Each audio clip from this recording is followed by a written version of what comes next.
Hello everyone, guys. I am here before you as usual with the analysis of the Hindu newspaper, with the Hawkeye review of the Hindu newspaper dated 8th September, which falls on Friday, that is today itself. On the front page, firstly the headlines, that is, Delhi may turn venue for dialogue on reviving the Black Sea Grain Initiative. New Delhi is playing a very instrumental role after Modi coming to power in 2014, and after 4 5 years of Modi's government, we can see a change in the manner in which India is being perceived across the countries at the international level. And the result is this news that the Delhi may turn venue for dialogue on reviving the Black Sea Grain Initiative. As world leaders gather in Delhi on Friday ahead of the G20 summit, United Nations Secretary General Antonio Guterres is on a mission to revive the Black Sea Grain Initiative. In talks on the sidelines of the summit, the deal that facilitates export of grain from Russia and Ukraine lapsed in July. As you know that कि G20 की बैठक दिल्ली में हो रही है और सारे बड़े नेता, चाहे वो अमेरिका के प्रेसिडेंट हो, जो बाइडेन हो, या फिर चाइना के तो प्रेसिडेंट नहीं आए, वो मोमोज खाने में बिजी रहे होंगे, लेकिन चाइना के प्राइम मिनिस्टर इंडिया आए। उसी तरह से इंडोनेशिया के और भी बड़े अलग अलग, बांग्लादेश की शेख हसीना आई, तो बहुत सारे राष्ट्राध्यक्ष आए G20 के सम्मेलन में। तो इसको जो यूनाइटेड नेशन के सेक्रेटरी जनरल हैं एंटोनियो ग्यूटरेस, ये चाह रहे हैं कि ब्लैक सी ग्रेन इनिशिएटिव को रिवाइव किया जाए। आपके दिमाग में सवाल आ रहा होगा कि ब्लैक सी ग्रेन इनिशिएटिव है क्या?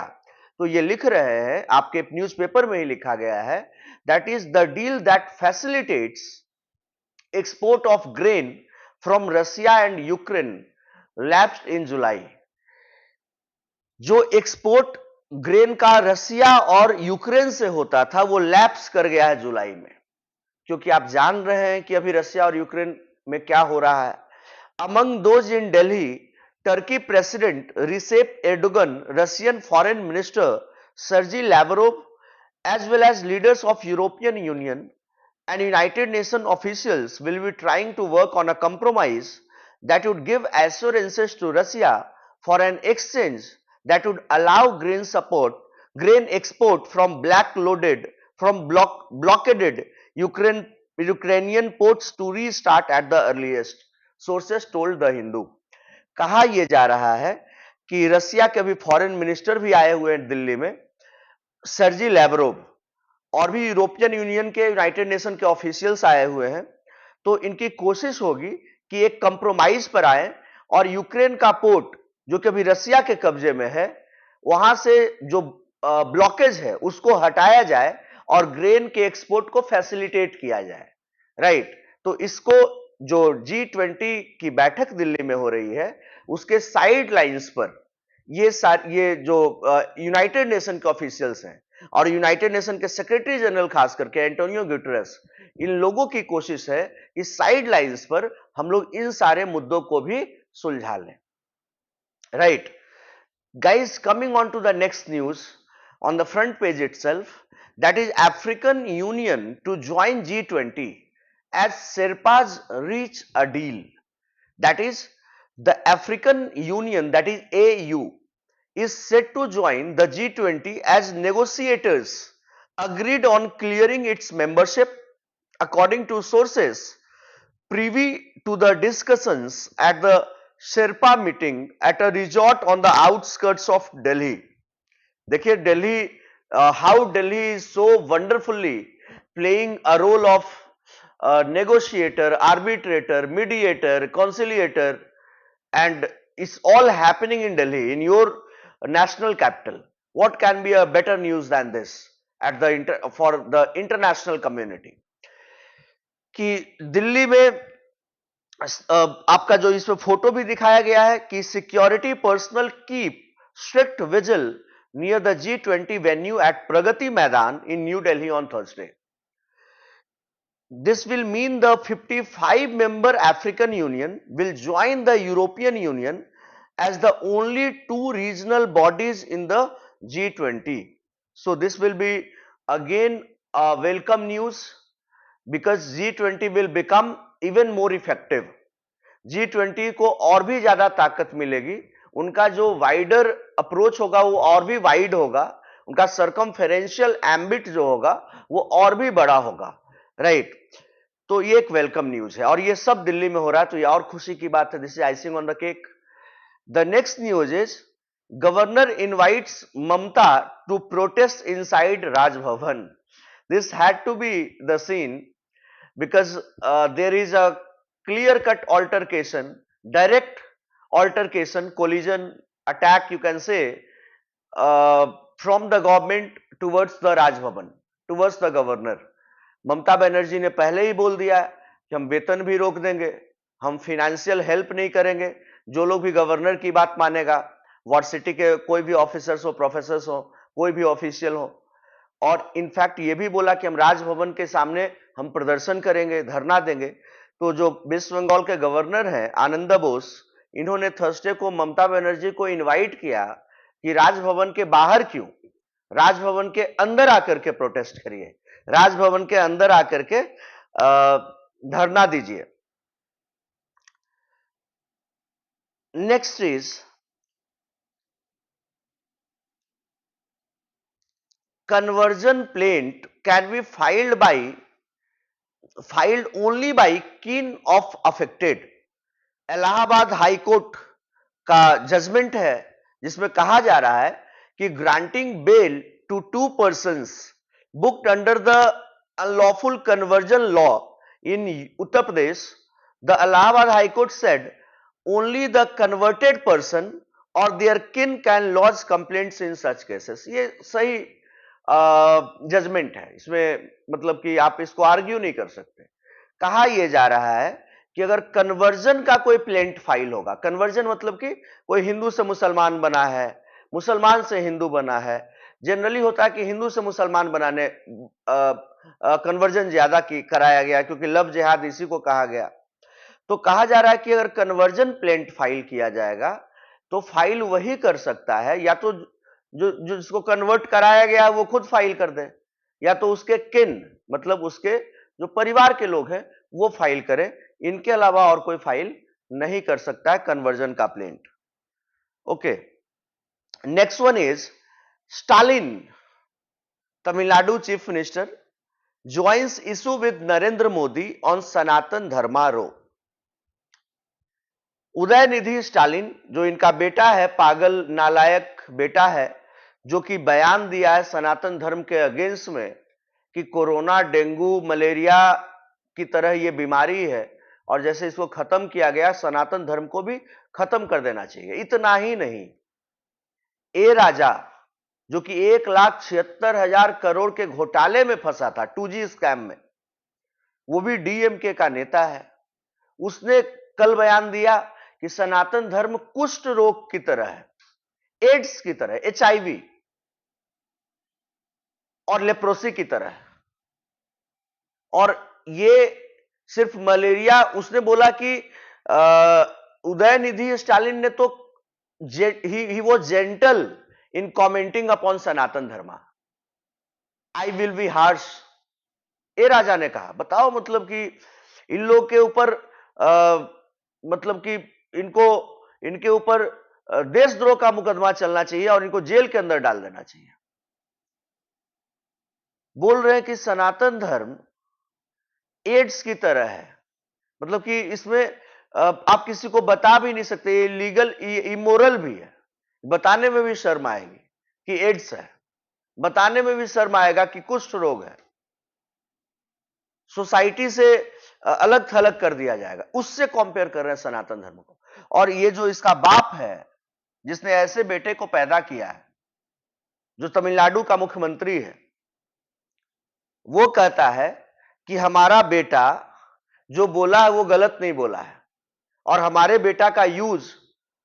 बेटे के स्टेटमेंट का यूज नरेंद्र मोदी अपने बाकी इश्यूज से दिमाग डाइवर्ट करने के लिए कर रहे हैं। 7.5 लाख करोड़ का जो रिपोर्ट आया है सीएजी के द्वारा, जिसमें गड़बड़ी की गई है केंद्र सरकार के द्वारा, जैसा कि एलिगेशन है, मैं नहीं कर रहा हूं, स्टालिन ने कहा है, इससे ध्यान भटकाने के लिए ऐसा कहा जा रहा है। ये बोल रहा है कि मणिपुर का इशू है, उससे ध्यान भटकाने के लिए किया, मोदी ऐसा कह रहे हैं, ऐसा यूज कर रहे हैं हमारे बेटे के स्टेटमेंट को। कह रहा है कि बेरोजगारी से ध्यान, प्राइस राइज, महंगाई से ध्यान भटकाने के लिए किया जा रहा है। अरे तो भाई, काहे के लिए तुम बोले थे? क्यों ध्यान भटकाने की जरूरत ही नहीं थी? आप ना बोलते ना ये सब मुद्दा होता। जिस धर्म के आप हैं, उसी धर्म के अगेंस्ट में बोल रहे हो आप। तो तभी तो वहां के बीजेपी प्रेसिडेंट ने तमिलनाडु के बोला उदयनिधि स्टालिन को कि सबसे पहले तो तुम अपनी मां को रोको। घर ही में तुम्हारी मां मंदिर जाती है डेली, अपनी मां को रोको, मां पे रोक लगाओ। Stop your mother from going to the temple and worshipping the gods. तो दिस इज इटसेल्फ, मतलब I am just disgust, this is such a disgusting news, garbage, that people like them are commenting so irresponsibly without any accountability towards Sanatan Dharma, the oldest religion. Next one is Prime Minister presents 12-point proposal to expand India-ASEAN cooperation. इसमें Stalin ने जब ऐसा बयान दिया तो धर्मेंद्र प्रधान ने बोला कि ये उन लोग का मेंटल बैंकरप्सी है, मानसिक दिवालियापन है और डीप रूटेड हिंदू फोबिया है इंडिया अलायंस का। और Congress and its friends are consciously maligning the soul, spirit and roots of Bharat. Dharmendra Pradhan ने ट्विटर पे पोस्ट किया। धर्मेंद्र प्रधान एजुकेशन मिनिस्टर है, शिक्षा मंत्री है भारत के। फिर इसके बाद मैंने न्यूज बताया आपको कि prime minister presents 12-point proposal to expand India ASEAN cooperation. That is कि मैं एक बार पढ़ता हूं आपके लिए कि prime minister Narendra Modi on Thursday presented a 12-point proposal to expand cooperation between India and the ASEAN, that is Association of Southeast Asian Nations, in areas such as connectivity, trade and digital transformation, even as he called for building a rules-based post-COVID world order at the annual ASEAN-India Summit here. Mr. Modi also announced the establishment of a multi-modal connectivity and economic corridor linking Southeast Asia, India, West Asia and Europe, and offered to share New Delhi's digital public infrastructure stack with ASEAN partners. The 12-point proposals included the Prime Minister's call for a collective fight against terrorism, terror financing and cyber disinformation, and for raising issues being faced by the global South multilateral fora. Narendra Modi जब से prime minister बने हैं तब से इन्होंने एक बड़ा बढ़िया काम किया कि अपने विदेशी रिश्ते बड़े सही किए। और अपने साथ में अभी भी देखो फॉरेन मिनिस्टर किनको बनाया? जयशंकर साहब को। आपको, अगर आप जयशंकर साहब को कभी आपने सुना होगा तो आपने एक चीज नोटिस किया होगा कि इस इंसान से बेहतर फॉरेन मिनिस्टर कोई हो ही नहीं सकता, क्योंकि इनका 40 साल से ज्यादा का एक्सपीरियंस है इंडिया के एम्बेसडर रहते हुए इंडियन फॉरेन सर्विस में। और सुषमा स्वराज जो इनके पहले, मोदी जी के पहले कार्यकाल में विदेश मंत्री थी, उनके ये सेक्रेटरी भी थे। तो इनको एकदम फर्स्ट हैंड एक्सपीरियंस है। और नरेंद्र मोदी इनके एक्सपीरियंस, इनके रिच एक्सपीरियंस का बढ़िया यूज किया और हर जगह पर भारत का पताका फहरा रहे हैं। एशियान के साथ हमारा जो 12 पॉइंट एजेंडा है, जिसमें कि प्रपोजल दिया है नरेंद्र मोदी ने, उसमें टेररिज्म पे रोक लगाने की बात की है, टेरर फाइनेंसिंग, टेरर के लिए जो फंड्स जारी किए जाते हैं उसके लिए बात कही है, साइबर डिस इंफॉर्मेशन और फॉर जो भी इश्यूज है जो कि ग्लोबल साउथ में मल्टीलेटरल फोरा में फेस कर रहे हैं उसके लिए बात की है, इंफ्रास्ट्रक्चर को लेकर के बात की है कि इंफ्रास्ट्रक्चर का हमारा सपोर्ट रहेगा जिससे कि हम लोग इकोनॉमिक कॉरिडोर बना सकते हैं, कनेक्टिविटी बना सकते हैं। तो ये सब बहुत ही बढ़िया न्यूज है, ये सब आगे का विजनरी अप्रोच है कि ये सब आप आज से 10 साल बाद देखिएगा ये सब का इफेक्ट क्या रहता है। ये कहां पर मतलब पूरा वर्ल्ड एक ग्लोबल विलेज अभी बन चुका है और भी ज्यादा अच्छे तरीके से बन जाएगा। नेक्स्ट इज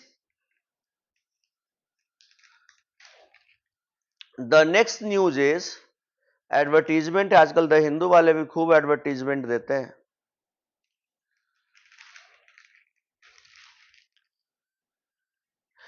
जैसा कि मैंने बताया कि Sanatan Dharma is like HIV, says DMK MP A Raja. ये सब घोटालेबाज नालायक मेंबर ऑफ पार्लियामेंट इस तरह के बयान देते हैं जिससे कि आपका खून खौल जाएगा, रोंगटे खड़े हो जाते हैं इन सब चीजों को देख करके कि इसी धर्म में रह करके इसी को कहते हैं कि अपनी थाली में खा करके उसी थाली में छेद करना। नेक्स्ट इज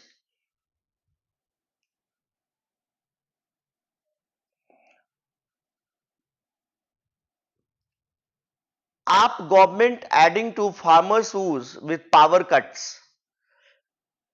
ये शिरोमणि अकाली दल के चीफ सुखबीर सिंह बादल का कहना है कि जो आम आदमी पार्टी की सरकार है पंजाब में, they are adding to the farmers already sufferings with the power cuts. बिजली काट दे रहे बार बार। Maratha quota, Manoj Jarange 6 relaxation of genealogy clause in government order to end fast। Manoj Jarange जो कि सेंटर में बैठे हैं इस फिगर में, फोटो में, फोटोग्राफ में, आप सब लोग के हाथ में पेपर होगा, आपने देखा होगा। He has been on hunger strike at Antarvali Sarati village in Jalna district since August 29। और इनका कहना है मनोज जरांजे का कि he would end his indefinite hunger strike only when the Maharashtra government relaxes the genealogy clause for issuing Kunbi caste certificates to members of the community from the Marathwada region for availing of reservation benefits under the OBC category। देखो main लड़ाई है आज के date में भारत में कि हर आदमी चाह रहा है कि हमको ओबीसी में डाल दो, ओबीसी का सर्टिफिकेट मिल जाए क्योंकि हमें आरक्षण मिल जाएगा। और ये एक नए नेता को तैयार कर देता है। आप याद करिए गुजरात में हार्दिक पटेल ने ऐसा ही आंदोलन किया था आज से कुछ साल पहले। इसी तरह से एक छत्रप को तैयार किया जाता है। छत्रप मतलब जो रीजनल लीडर्स होते हैं, जो कास्ट के लीडर बन जाते हैं, वो मतलब कि कहते हैं कि हम इस कास्ट का ध्वज उठा करके चल रहे हैं। और मतलब कि आप जानते हैं कि इंडिया में लोग कास्ट बेस्ड डिवाइड बहुत एक बड़ी खाई है, हर चीज को कास्ट से जोड़ देना। और एक्चुअल में देखिए कि एक बार जब लीडर बन जाता है, जब इसके मंत्री बन जाता है तो ये सारा चीज छोड़ देता है, फिर इसको कोई मतलब नहीं रहता अपने कास्ट के लोगों से, ये वो से, फिर अपना काम अपने मजे में रहता है। तो ये एक मनोज जरांजे जो कि मराठवाड़ा से जो भी मराठी लोग हैं उनके कुणबी सर्टिफिकेट की बात कर रहे हैं, ये इसीलिए बात कर रहे हैं कि ओबीसी में आ जाए। कल के डेट में फिर ये जब सबको कुणबी सर्टिफिकेट मिल जाएगा, ओबीसी में आ जाएंगे तो उनका हीरो हो जाएगा, फिर ये विधायक बनेगा, सांसद बनेगा, मंत्री बनेगा। इसी तरह से सिस्टम इंडिया में चलता है। आप एक कास्ट का इशू उठाओ, धरना पर बैठ जाओ, फिर उसके बाद आप उस कास्ट के हीरो बन जाओ, फिर उसके बाद आप सांसद मंत्री बन जाओ, फिर कास्ट गया भाड़ में, आप मजे में। Anyways, next is will put you on Chandrayaan. Haryana chief ministers reply to woman draws opposition flag. that is Haryana Chief Minister Manohar Lal Khattar, on Thursday quoted controversy during his public outreach program Jan Samvad for telling a woman seeking a factory in her village for better job opportunities that she would be sent to the moon in Chandrayaan 4 in the next phase of lunar mission. जन संवाद programme कर रहे थे public outreach के लिए मनोहर लाल खट्टर, तो एक औरत ने ये बोला कि हमारे गांव में एक फैक्ट्री खोल दीजिए बेटर जॉब अपॉर्चुनिटीज के लिए। तो मनोहर लाल खट्टर ने बोला कि आपको चंद्रयान 4 में भेज दिया जाएगा और आपको सीधा चांद पर ही भेज दिया जाएगा। बताइए, ये सब बीजेपी के नेता हैं, ये मुख्यमंत्री हैं, ये बिलो द बेल्ट कमेंट है।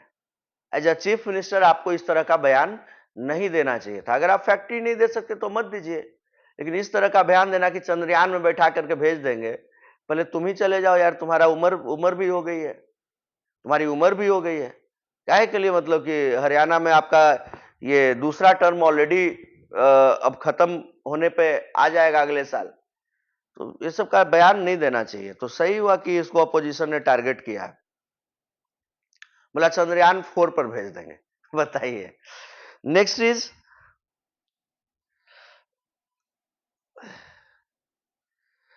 Akhilesh Yadav flays BJP for Bharat usage, asked to change party first. Samajwadi Party chief and former UP chief minister Akhilesh Yadav on Thursday targeted the Bharatiya Janata Party for using Bharat instead of India and said if the narrow-minded BJP want to change the word for being a symbol of slavery, then at the outset the Saffron Party should call a special session of its party and must remove the English word from its name, right? That is Bharatiya Janata party. तो भारतीय और जनता तो हिंदी है और party तो English है, तो party को हटा दे। ये अखिलेश यादव का कहना है कि जब इंडिया को भारत कर रहे हैं, आपको लग रहा है कि स्लेवरी का सिंबल है, तो पार्टी भी तो अंग्रेजी का एक शब्द है, तो भारतीय अपने मतलब स्पेशल सेशन बुला करके हटा दीजिए पार्टी के नाम। Next is Indian coast guard rescues 10 stranded fisherman at sea. Indian coast guard ने 10 जो कि फिशरमैन बीच में फंस गए थे समुद्र में, उनको रेस्क्यू किया। और इंडियन कोस्ट गार्ड हमेशा इस तरह के काम को करता रहा है। इंडिया में बहुत कम लोगों को पता है कि इंडियन कोस्ट गार्ड क्या है। इंडियन कोस्ट गार्ड, जिस तरह से आप इंडियन नेवी को देख रहे हैं, उसी तरह से इंडियन कोस्ट गार्ड भी है, और इनका काम है समुद्र में रेस्क्यू करना। समुद्र में कोई स्ट्रैंड हो गया, कोई फंस गया, उसको ये लोग बचाते हैं। तो ये इनका बड़ा ही इंपॉर्टेंट रोल है और हमेशा साल भर में ये हजारों लोगों, सैकड़ों लोगों को बचाते हैं। इसमें खास करके फिशरमैन बचते हैं। नेक्स्ट इस पेज पे कोई वैसा न्यूज है नहीं।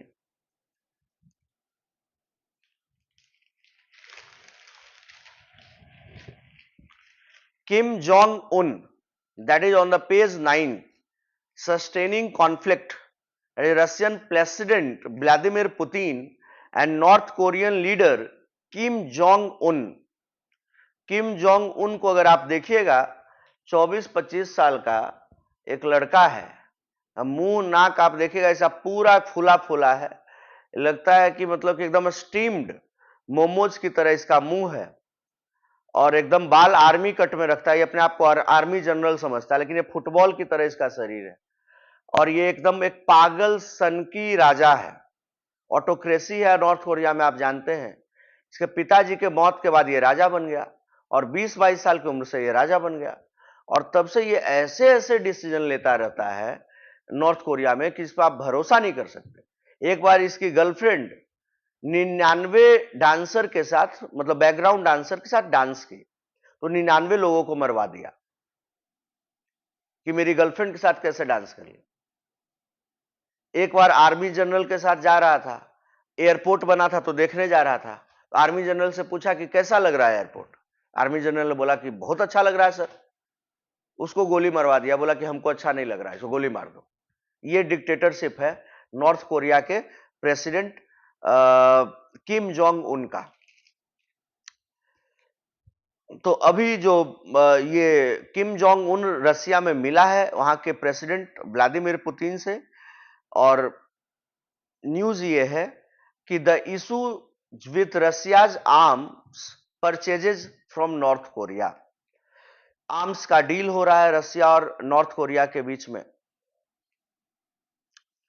North Korea, the trade between North Korea and Russia despite international sanctions raises concerns about the impact on UN sanctions, funding for North Korea's weapons program, and the transfer of advanced technology to Pyongyang. कितना भी United nation ने sanction लगाया, उसके बाद भी इस तरह का डील हो रहा है, तो ये यूनाइटेड नेशन के सैंक्शन पे भी सवाल खड़े करता है कि इनके सैंक्शन को तो कोई वैल्यू नहीं दे रहा है, ठेंगा दिखा दे रहे हैं। नेक्स्ट इज भारत जोड़ो यात्रा was a people's movement, Congress party ने कहा है भारत जोड़ो यात्रा वॉज अ पीपल्स मूवमेंट। जो राहुल गांधी ने पिछले साल भारत जोड़ो यात्रा निकाला था, इसको कांग्रेस पार्टी ने बोला है कि ये एक लोगों का मूवमेंट था, लोगों का रेवोल्यूशन था। Party celebrates first anniversary of foot March led by Rahul Gandhi. Yatra sought to bring real issues such as economic inequalities, price rise, joblessness, subversion of constitution to the fore, says Kharge. तो इस पे क्या ही बोले, ज्यादा नहीं बोलना चाहते हैं। Next is stop sheltering terrorist says Manoj Sinha, the lieutenant governor of Jammu and Kashmir in Sopore. Srinagar के सोपोर में जम्मू कश्मीर के लेफ्टिनेंट गवर्नर मनोज सिन्हा थे, और वहां पे इन्होंने बोला कि टेररिस्ट को, आतंकवादियों को शेल्टर देना बंद करिए। और बहुत सही बात बोला है कि आप जानते हैं कि जम्मू एंड कश्मीर में बहुत सारे आतंकवादियों को वहां के लोग ही पनाह दे देते हैं, वहां के लोग अपने घर में रख लेते हैं, और इससे ये होता है कि अब पता नहीं चल पाता कि टेररिस्ट अब किसके किसके घर में आप छापा मारते रहिएगा, कहां कहां पर आप आईबी के लोगों को, रॉ के लोगों को, इंडियन आर्मी को रखिएगा। तो ये बहुत मुश्किलात पैदा कर देता है। तो मनोज सिन्हा ने वही बोला है कि that is locals from Sopore and entire Jammu and Kashmir should not give any sort of shelter to terror supporters and terrorists. Do this bit, our police and security forces with full support of the administration will ensure terror and its ecosystem is wiped out from the soil of Jammu and Kashmir. That is said by Jammu Kashmir Lieutenant Governor Manoj Sinha. Next is, फिर आगे इन्होंने ये भी बोला कि Sopore was called Kandahar, Afghanistan में कांधार है। कांधार आप याद करिए, जब भारत का जहाज हाईजैक कर लिया था पाकिस्तान के आतंकवादियों ने मौलाना मसूद अजहर को छुड़ाने के लिए, जो कि आतंकवादी था पाकिस्तान का और भारत के जेल में बंद था, तो अफगानिस्तान के कांधार में ही प्लेन को उतारा गया था। तो इन्होंने कहा कि सोपोर को पहले कांधार कहा जाता था। किसने ये टाइटल दिया? It was a famous business hub till 1970। पहले तो 1970 तक ये बिजनेस हब के रूप में फेमस था। ये टेररिस्ट का हब कैसे बन गया? Those responsible for this did great injustice with the people of Sopore and the future generations. सही बात बोला इन्होंने। Next is, Supreme Court stays Karnataka High Court verdict on online rummy, आप जो भी पढ़ लो। The Supreme Court has ordered an interim stay of a Karnataka High Court judgment which held that online games of skill like Rummy are not taxable as betting or gambling under the GST Central GST Act. Supreme court ने stay लगा दिया Karnataka High court के verdict पर, जिसमें कि Karnataka High court ने बोला था कि ऑनलाइन गेम्स जो है, games of skill like rummy are not taxable, GST नहीं लगेगा उसके ऊपर। तो इस पे a bench headed by Chief Justice DY Chandrachud himself, acting on a plea by the Director General of Goods and Services Tax and Service Intelligence, issued notice to Bangalore-based Games Card Technologies Private Limited, an online gaming entity. The top court directed the case to be listed in October and gave Games Card 2 weeks to file its counter affidavit. जो online game Rumi वाला है उसको अब next hearing अक्टूबर में होगी, इसको chief justice ने list किया सुप्रीम कोर्ट में, और 2 वीक का टाइम दिया गया है इसको काउंटर एफिडेविट सुप्रीम कोर्ट में फाइल करने के लिए।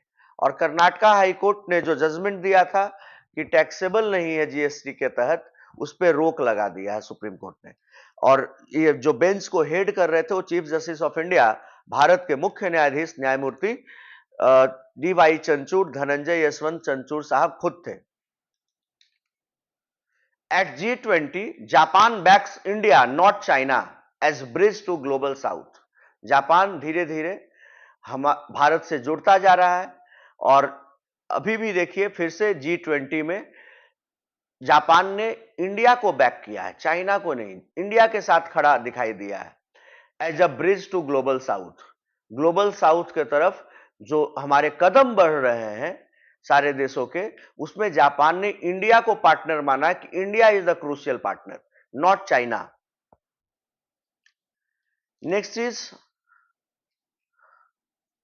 Meetings with Modi, Saudi crown prince on Hasina's Delhi agenda. That is, Prime Minister Narendra Modi is expected to host his Bangladesh counterpart Sheikh Hasina at his residence ahead of G20 summit, where Bangladesh is among the 9 guest countries. Of course, yes, Bangladesh की prime minister Sheikh Hasina आएगी, और जो Saudi के crown Prince हैं Saudi अरब के, शेख हसीना के का Delhi agenda है, और सऊदी का क्राउन प्रिंस का जो है वो मोदी जी के साथ बैठ करके ये लोग सारे चीज को सुलझाएंगे। और visit is also significant as it is likely to be her last trip, Sheikh Hasina का लास्ट ट्रिप है ये, क्योंकि चुनाव के पहले, क्योंकि दिसंबर में बांग्लादेश में चुनाव होने वाला है, आम चुनाव। The meeting with Mr. Modi will give both sides a chance to boost bilateral relations. Of course, yes. Modi Biden to discuss trade issues, jet engine, drone deals during meet. Narendra Modi और जो बाइडेन, अमेरिका देश पूरे विश्व का सबसे powerful देश है आज के डेट में, तो ऑफ कोर्स हमें इनसे संबंध बढ़िया बना करके रखना है। तो और जो बाइडेन हमारे देश को लाइक भी कर रहे हैं बहुत ज्यादा, हमारे देश के साथ खड़े दिखाई दे रहे हैं अमेरिका के राष्ट्रपति। तो नरेंद्र मोदी और बाइडेन ट्रेड इश्यूज को डिस्कस करेंगे, जेट इंजन को डिस्कस करेंगे, और ड्रोन डील्स को डिस्कस करेंगे अपने मीटिंग में। Next news is Mamata Banerjee को बंगाल के गवर्नर ने इनवाइट किया राजभवन के अंदर धरना प्रदर्शन दीजिए, ये मैंने आपको बता दिया।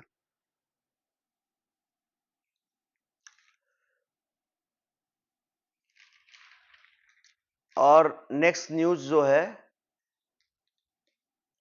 Onions, tomatoes, spices fired up थाली कॉस्ट इन अगस्त।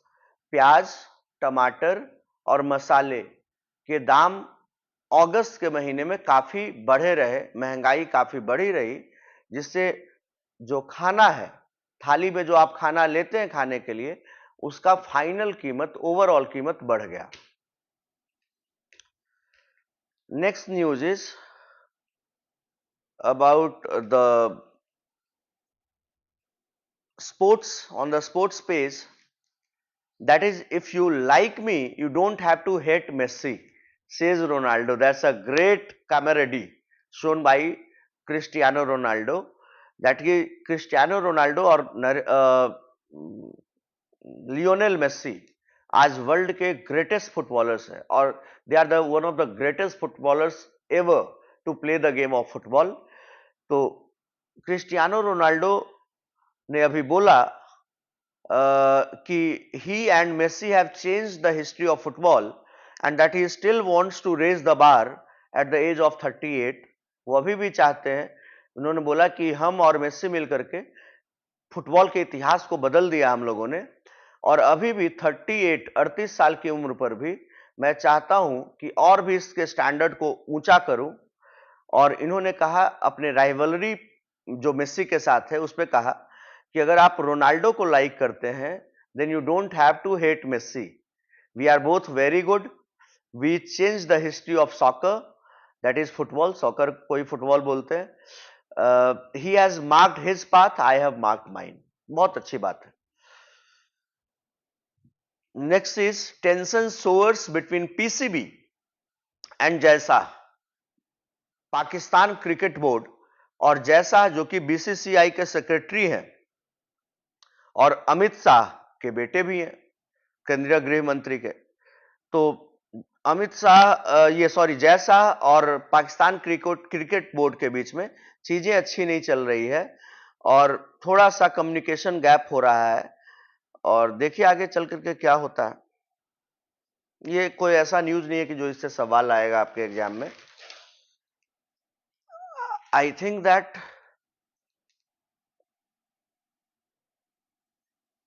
और कोई भी ऐसा न्यूज नहीं है जो कि एग्जाम पॉइंट ऑफ व्यू से आपको बताया जाए। Guys, I have covered up all the important news that we have had in today's newspaper. I hope that you would like the video, and if you like it then do like, share and subscribe it with your friends. Thank you everyone for watching me. We will meet tomorrow. Stay tuned on our YouTube channel. Jai Hind, Jai Shri Ram.